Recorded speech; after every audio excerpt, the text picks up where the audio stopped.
good situational work today. We got some special teams. We actually shortened what we planned to train a little bit, but we got through some good situational work, and really to cap off, I think, what was a really good week.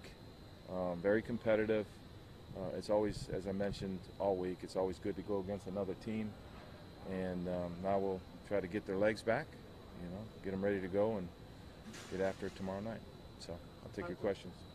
Does the fact that Odell played during these practices have any impact on whether he'll play in the game tomorrow? Again, I've got a plan, and it'll sort of get revealed tomorrow night.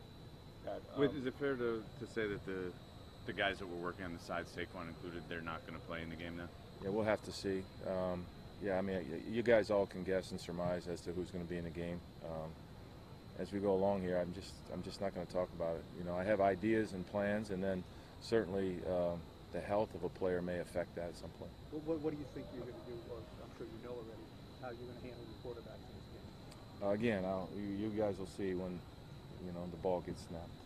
Just going back a little bit, but when Odell came out and you were the OC at Philadelphia, what do you remember about that draft process? Did you interview him, and did you foresee what he would become? I did. I was at his pro day.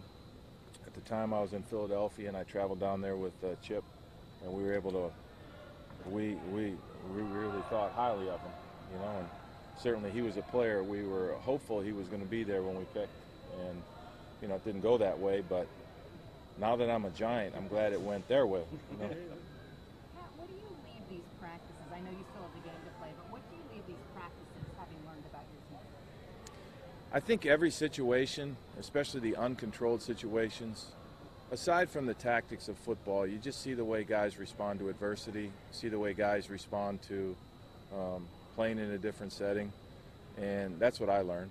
And then if for some reason they don't respond as well as we would like, we address it with them and say, hey, listen, the next time this comes up, you should be thinking this.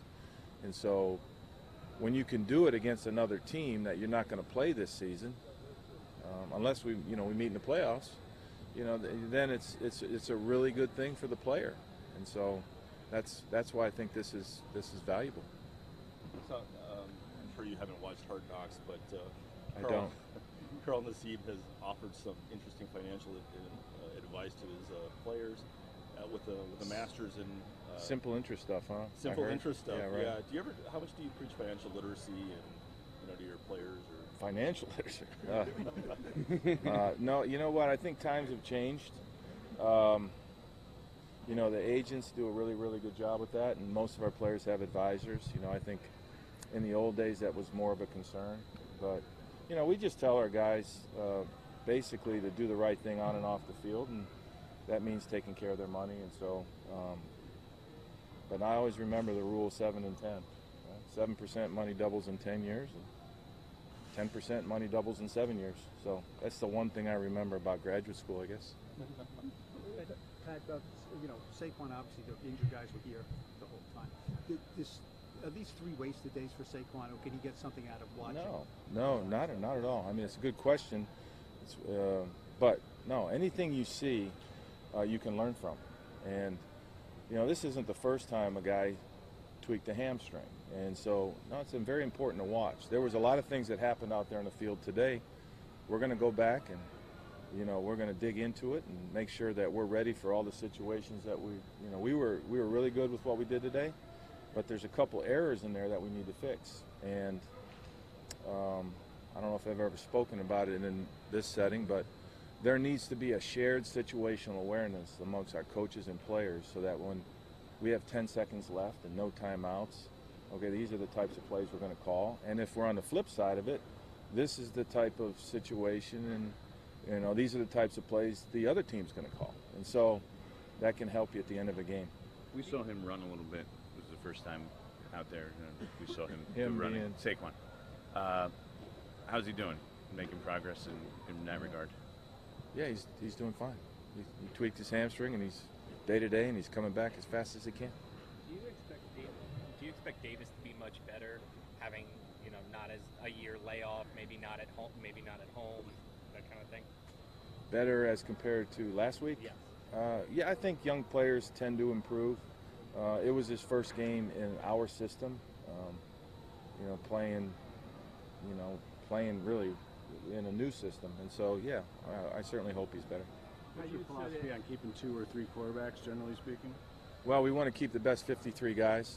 I've been, you know, Dave teases me that I'm a body collector.